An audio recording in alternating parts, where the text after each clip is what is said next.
Bismillahirrahmanirrahim. Hello, my dear students. I am Idris Sheikh with physics from County Girls College. Today, our topic is mass defect and binding energy. That is, again, we discuss chapter number, that is continuing chapter 19, in which we discuss mass defect or mass deficit and then binding energy. Dear students, you know that every nucleus consists of nucleons, constituent nucleons, neutrons and protons. So these nucleons give total mass of the nucleus. As we know that every nucleus, for example, we have an element X, its total mass number is A and charge number is Z. This nucleus has neutrons as well as protons. So we can find mass of the nucleus with the help of its constituent nucleons, neutrons and protons. So that mass of the nucleus, that mass of the constituent nucleons does not tally with the stable nucleus, mass of the stable nucleus as given in the periodic table. So mass which is given in the periodic table does not tally with the mass of the constituent nucleons of the nucleus. So there is a difference, between the mass of the stable nucleus as given in the periodic table and the mass of the nucleus which is obtained with the help of constituent nucleons. So that difference of mass, that difference of the mass is known as mass defect or mass deficit for that nucleus. So every nucleus has this value of mass deficit. How to determine the value of mass deficit? Suppose we have an element with total number of nucleons A and total number of protons Z. So we can find its mass with the help of constituent nucleons. Suppose there are Z protons in the nucleus and each proton has mass mp, that is mass of one proton, and there are Z protons in the nucleus. So that gives total mass of all protons in the nucleus. Similarly, there are n neutrons and mass of each neutron is mn. So we have total mass of neutrons in the nucleus, that is n into mn. So dear student, that is total mass of the constituent nucleons of that nucleus, that is total mass. Now we see what mass of that element is given in the periodic table. Suppose in the periodic table, mass of that element which we are talking of is m. Its mass in the periodic table is m, and the mass which is obtained with the help of constituent nucleons is this one. So that mass does not tally with this given mass in the periodic table, that is mass of the stable nucleus and that is mass of the constituent nucleus. So there is a difference in mass of that element. How to find mass deficit for that nucleus is Z into mp plus n into mn.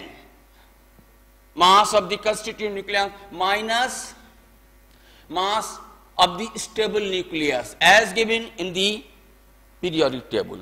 So dear students, this is the mass deficit which we can find, delta m. That mass is converted into energy during the formation of new nuclei. So that mass deficit is actually converted into energy with the help of Einstein's mass energy equation. E is equal to mc square. So there is mass which is to be converted into energy. mass of the nucleus minus mass of the stable nucleus. So there is a slight difference of mass between them. So that mass is converted into energy. That energy is known as binding energy. Now, dear students, binding energy means how to find binding energy and what is meant by binding energy. Binding energy means that energy which is required in binding an electron with the nucleus. That energy which is required to binding the electron with nucleus is known as binding energy. Every element has its binding energy, or that binding energy can be obtained when we multiply this mass deficit with c square, velocity of light. C square multiplied by the mass deficit. So we can find binding energy for that element if we multiply this mass deficit with. Now, dear students, one thing to be noted, that is total mass deficit of all nucleons containing neutrons as well as protons. There are Z protons, there are N neutrons, and total nucleons of that nucleus A. So we see that is the total mass deficit for all nucleons A. So in order to find what is the mass deficit per nucleons, so we divide this value with total number of nucleons. Total number of nucleons are there A, and total mass deficit is this one. So we say that mass deficit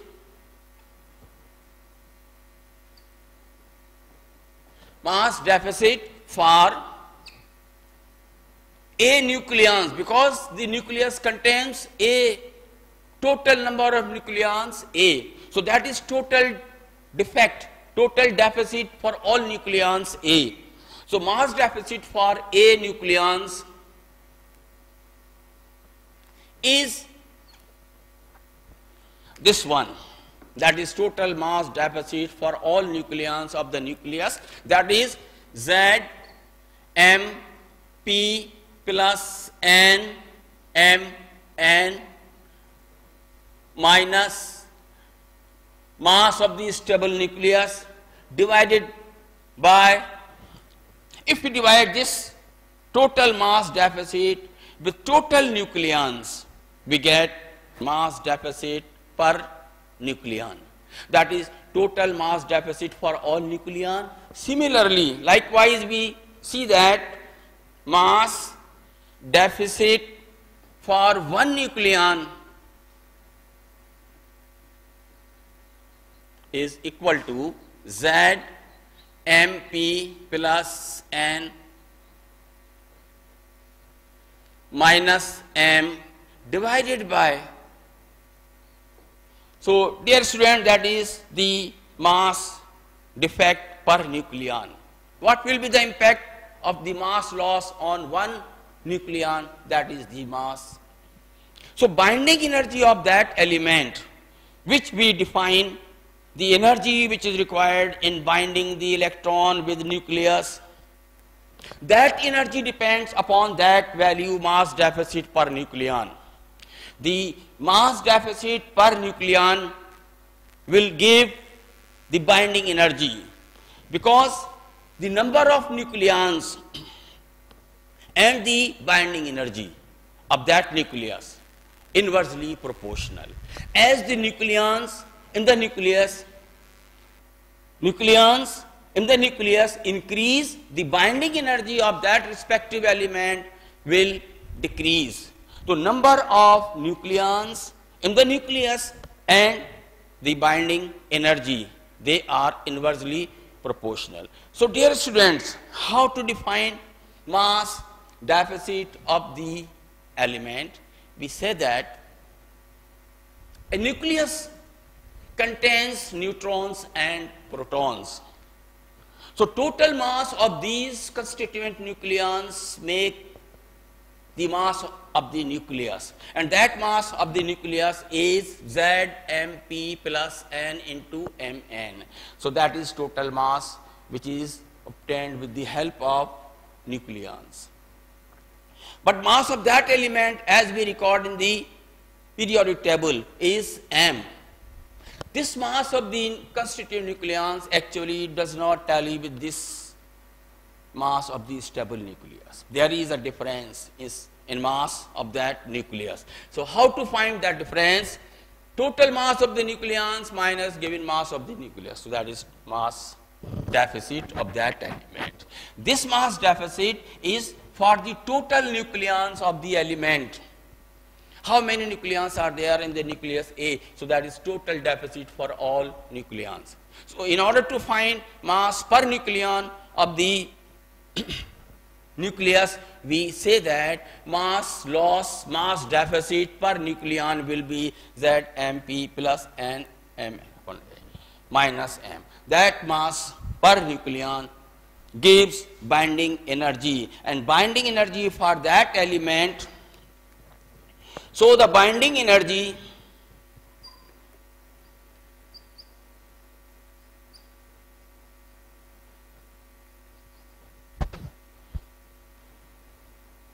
is given by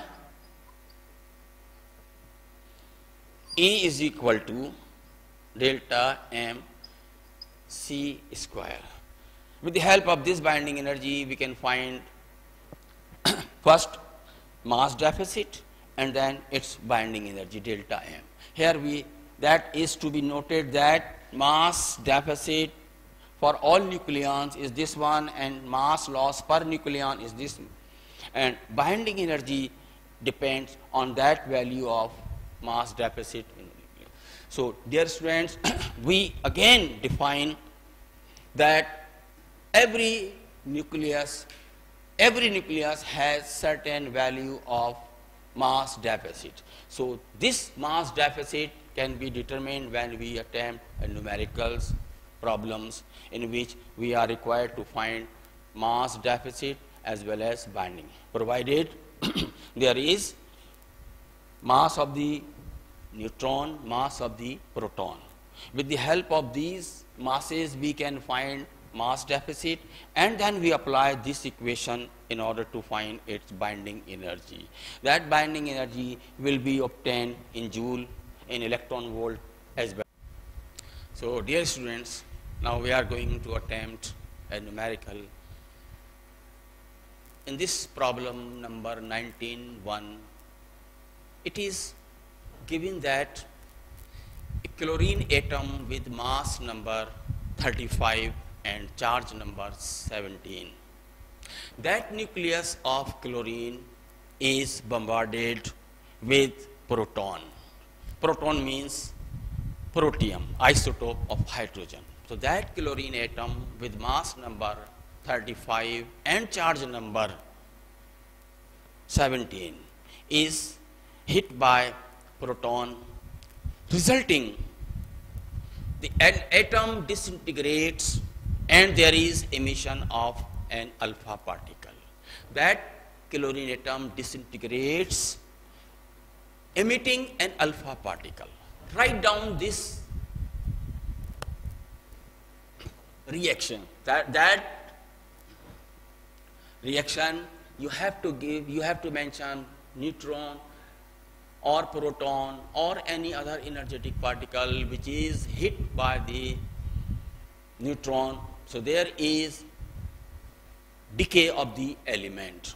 So in this equation, how the disintegration takes place when chlorine atom is hit by proton, what will be the newly formed nucleus? What will be the name of that nucleus? So there is a chlorine atom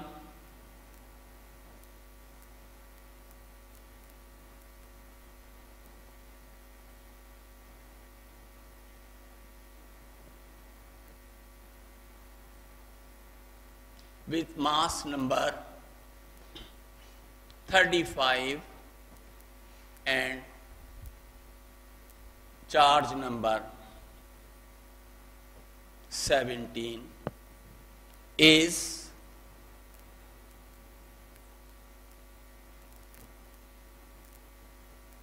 bombarded with proton, means H11, that is an isotope of hydrogen, protium, resulting the atom, chlorine atom, disintegrates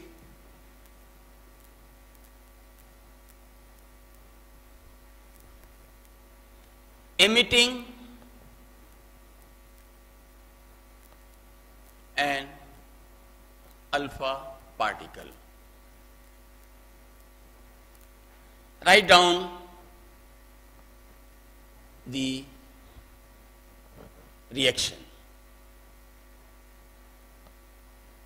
Dear students, you are required to write down this reaction in which chlorine atom is hit by protium. As a result of that collision, there is the formation of new element. There is emission of alpha particle. What will be the name of the new element? Show this with the help of reaction. Again, we have that proton is hit by 35 chlorine mass number, charge number 17, and that disintegrates. Suppose the new daughter element is X, its mass number unknown, but there is emission of helium nucleus. Helium particle is emitted.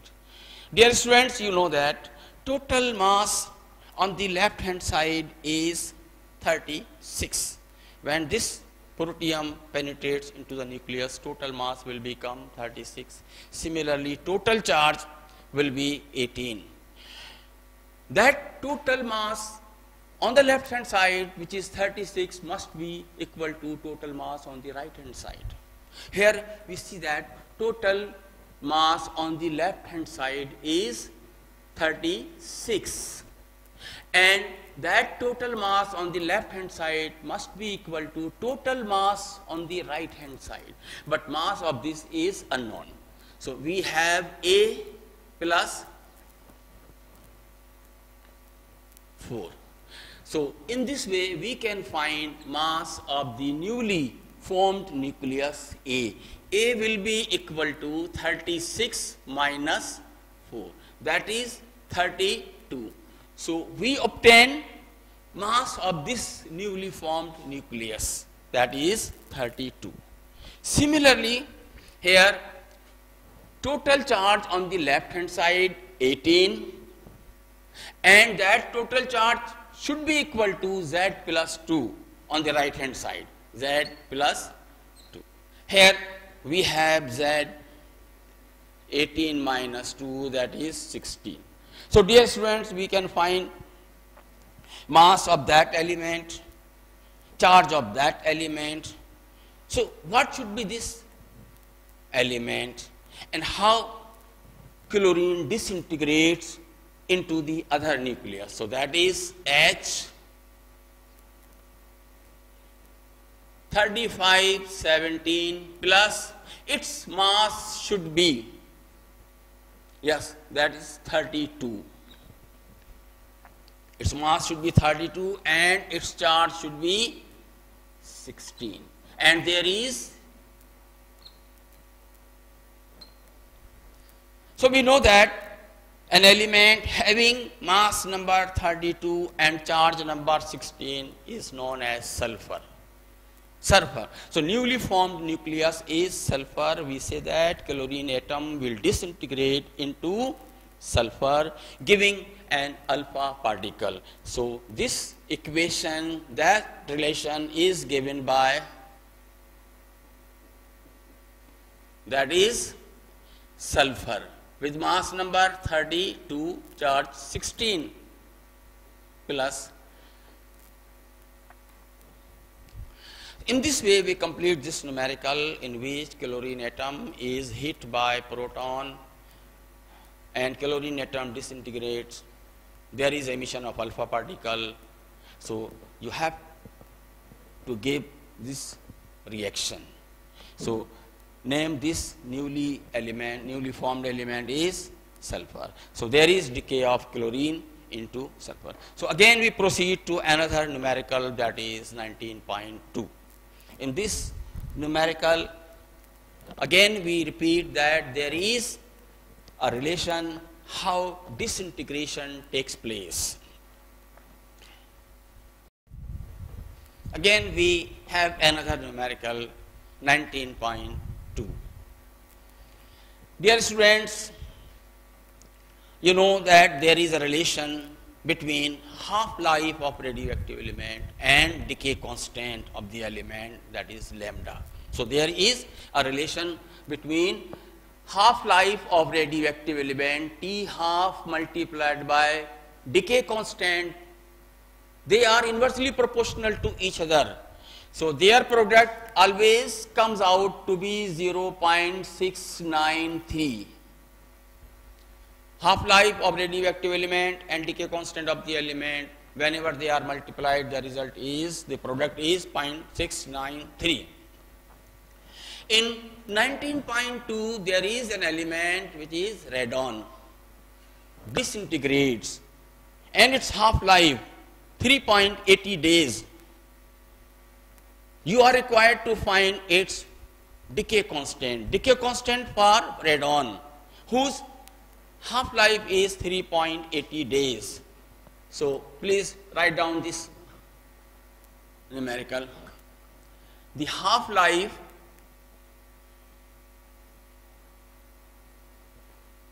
of radon is 3.80 days. Find its decay constant. It's very important, but much easier. Half-life of radon is 3.80 days. This life is to be converted into seconds. So we multiply this time period with 24, converted into hours. Then we multiply it with 3600, because 1 hour has 3600 seconds. So that half-life is to be converted into seconds. And then we apply this equation to find decay constant of the element. How to convert this half-life of the element into second, which is given in days. So 3.80 multiplied by 24 multiplied by, this is total half-life of radon into seconds. So this may be multiplied and we obtain its result 328,326 seconds. That is half-life of the element into seconds. And this may be written into exponent form, or this may be written as 3.28 into 10 raised to power 5 seconds. We have converted half-life of radon into seconds. And we need to find lambda, decay constant for radon. So here we have half-life multiplied by decay constant is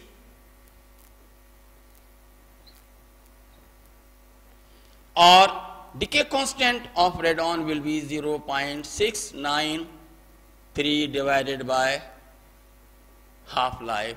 That is equal to 0.693 divided by this one, 3.10 raised to power 5. So lambda will be that is 0. When we divide 0.693 with 3.28, that is 0.21. 0.693 divided by 3.28, 0.21 into 10 raised to power minus 5 per second, because that is reciprocal of time period.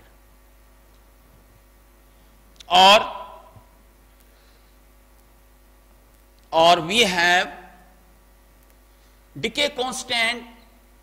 This can be written as 2.1 10 raised to power minus 6 per seconds.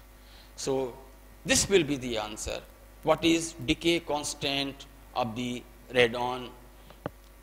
We multiply half-life of the element with decay constant, then decay constant will be given to be 0.21 into 10 raised to power minus 5, and this can be written as 2.1 into 10 raised to power minus 6. Sometimes we convert half-life into seconds, sometimes we convert half-life into weeks, sometimes half-life in minutes as required in the numerical.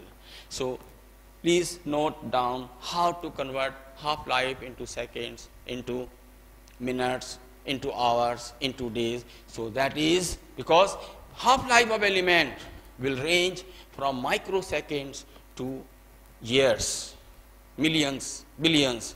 So that goes up to very high value and very shortest value. So this time the radon has a decay constant of 0.21 into 10 raised to power minus.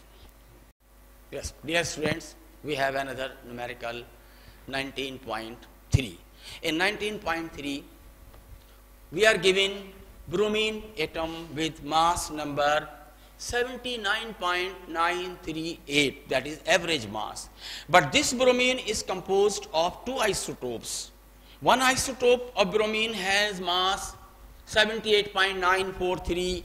The other bromine isotope has mass 80.942 U. U means unified mass. What is the percentage in bromine of these isotopes? With mass number 78.943 atoms of bromine having this mass, what is the percentage of these isotopes in bromine? Likewise, percentage of these isotopes in bromine, and that is the average bromine mass.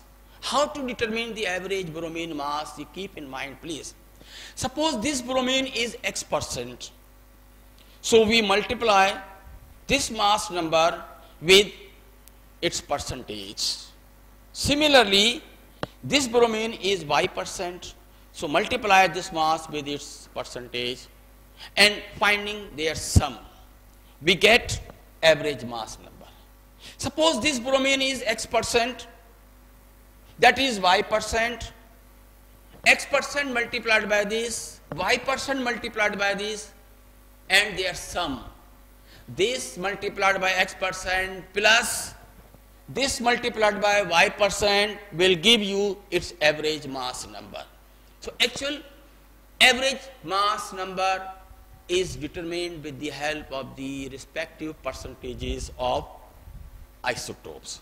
So here we start to find the percentage of this bromine with mass number 78.943, percentage of this bromine with mass number 80.942. Let X and Y be the, here question is find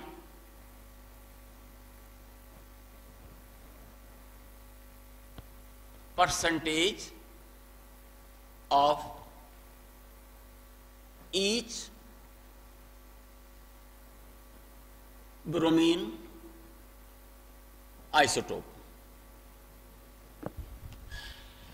Let one isotope has percentage X, the other bromine has percentage Y.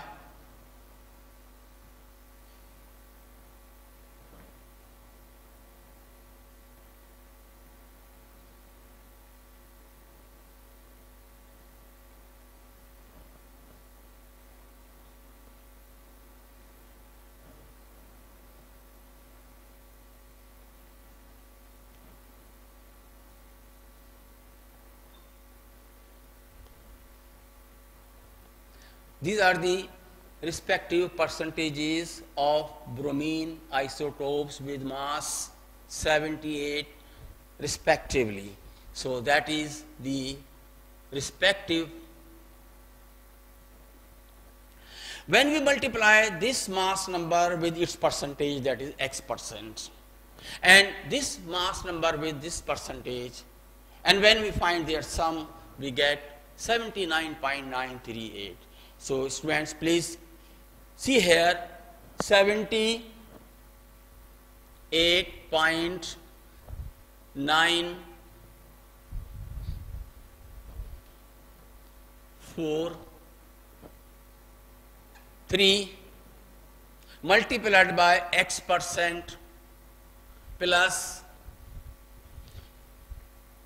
80.942 into Y percent should be equal to this average mass, that is 79.938. So how to transform, how to convert, how to simplify this equation? That may be written as 78.943x divided by 100, this one, plus we find 80.942y equal to 79.938. This can be simplified as when we take LCM and multiply with this value. 100 LCM and multiplied by this, that will become 7993.8. So this can be simplified as 78.943x plus 80.942y equal to 100. LCM is 100, so 100 will be multiplied with this 7993.8. So I have multiplied this value with 100. So there is 78.943x plus 80.942y equal to this one. But since we know that there are two isotopes, two percentages, their sum should be equal to 100. And the first percentage can be obtained 100 minus y. That is equation 2 and that is equation 1. If we substitute this value of x in equation 1, so this may be written as from equation 2 we have, yes, 78.943 multiplied by x, and x is 100 minus y. So this can be written as 78.943 into x. X is 100 minus y plus 80.942 into y. That will be equal to 7993.8.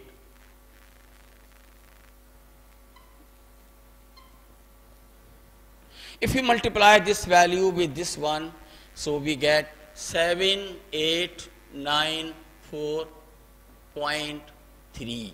When we multiply this value with y, so that is minus 78.943 y plus 80.942 y equal to 7993.8.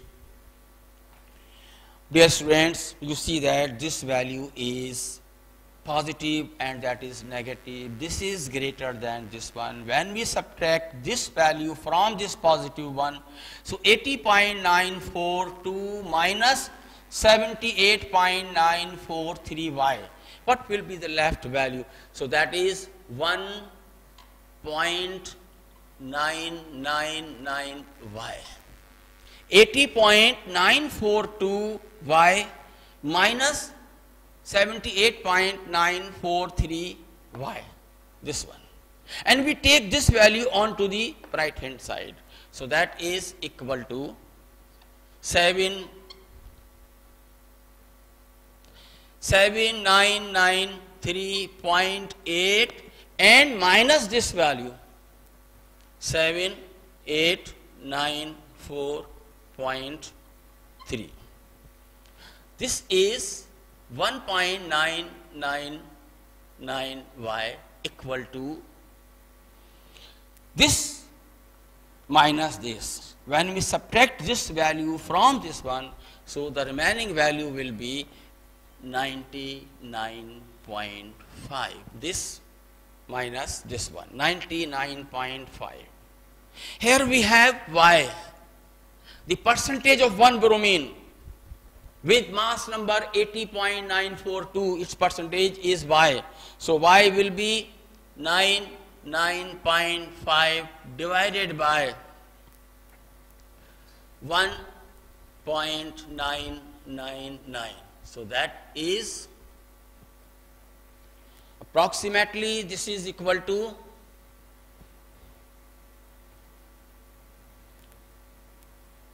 48%. That is 48%. That is the percentage of one bromine in the element. One isotope has 48%. The other will be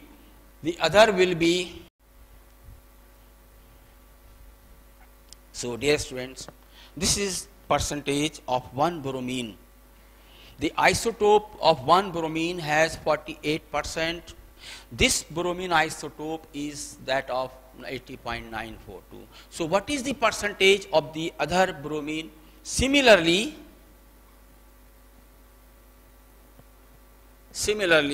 the other bromine has 100 minus 48, that is equal to 52%. So dear students, these two bromine isotopes have percentages. One has 52% in bromine, the other isotope is 48% in bromine, and the average mass is 99.38 of the bromine atom. So this is composed of two isotopes. One has mass number this, the other isotope has mass number this, and their respective percentages are 52% and 48%. So that was all about numerical number 3, 19.3. So next time we again attempt numerical number 4, 19.4. Yes, dear students, again we are trying to solve numerical number 4, 19.4. What is the numerical? Again, half-life and decay constant. There is an element polonium. Polonium which has half-life of 140 days. 140 days is half-life of polonium. Again, you are required to determine its decay constant lambda per this time.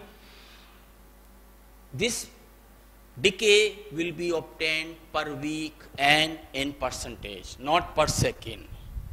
So dear students, we convert this half-life of polonium into weeks, and the value of decay constant will be obtained in percentage. Percent decay per week.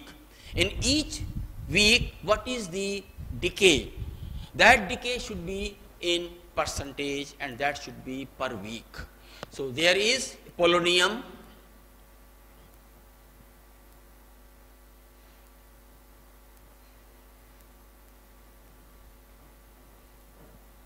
has half-life of 140 days. Find its percent decay.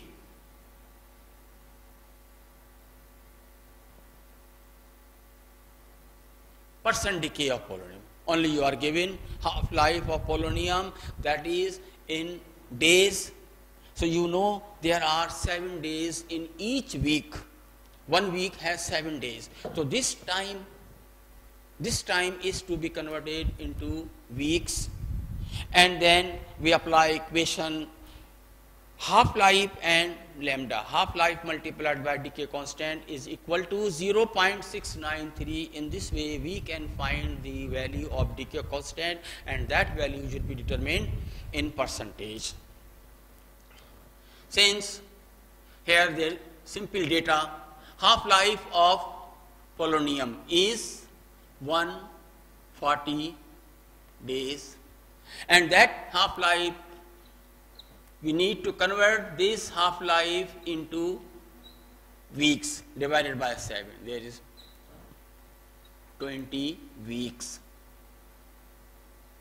So there are 20 weeks in 140 days. So that is the half-life of polonium, and we are to determine lambda of polonium. We know that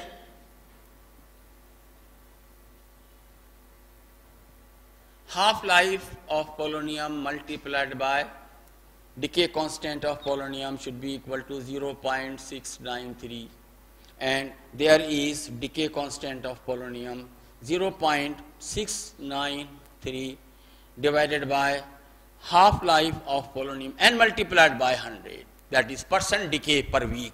Percent decay per week. So that is decay constant of polonium 0.693 multiplied by 100 divided by 20. So dear students, that will be the value of decay constant for polonium, 0.693 multiplied by 5. So that is, so approximately that is 33.59% per week, or that is 3.6%. So that is the percent decay of polonium per week. Each week, every week, how much nuclei is being converted into daughter nuclei, that is the percent decay of polonium. So that is number 4. Hello student, now we are trying problem number 5 of chapter number 19. The numerical is how much energy is obtained when a neutron is entirely converted into energy. We apply mass energy equation. We also know that 1 AMU means mass of 1 neutron or 1 proton or 1 nucleon, because neutron and proton both are nucleon and they have mass approximately same with slight difference. Neutron is slightly heavier than proton. So there is mass deficit, slight difference between the mass of neutron and mass of proton. The question is how energy is obtained when mass is converted into energy. We apply equation E is equal to mc square. But this time what particle is to be converted into energy? There is neutron. If neutron is entirely converted into energy, how much energy is obtained? That energy should be given in mega electron volt, but you will find in joule, and that energy in joule will be converted into electron volt and then into mega electron volt. So the question is, if a neutron is entirely converted into energy,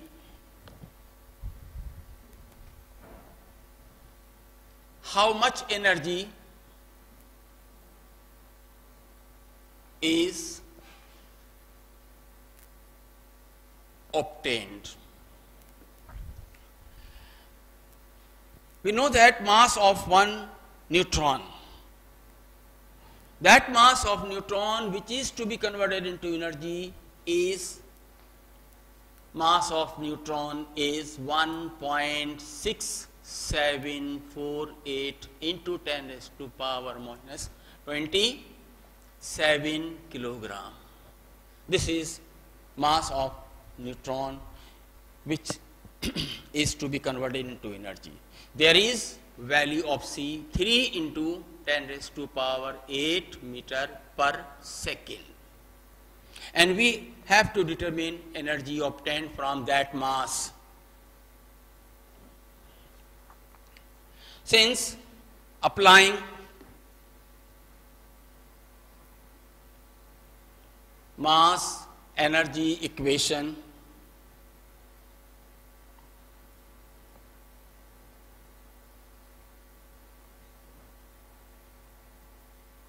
we have E is equal to mc square.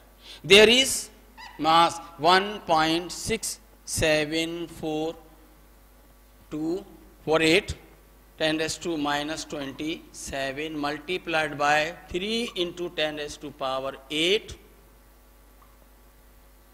that is equal to, that energy is obtained when neutron entirely goes into energy. 1.6748 into 9, square of this 9, into 10 raised to minus 27 into square of this 10 raised to power 16. So that answer will be in joule.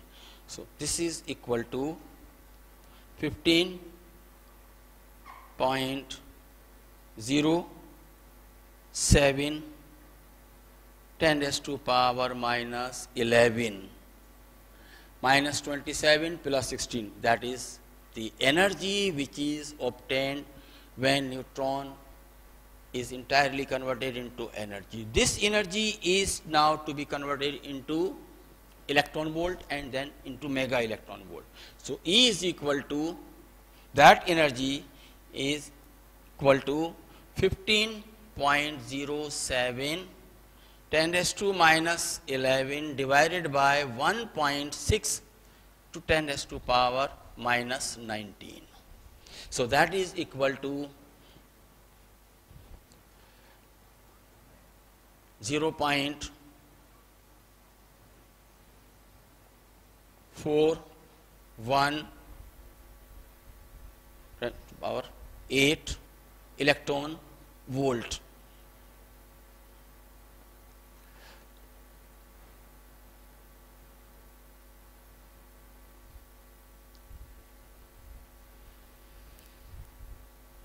.1.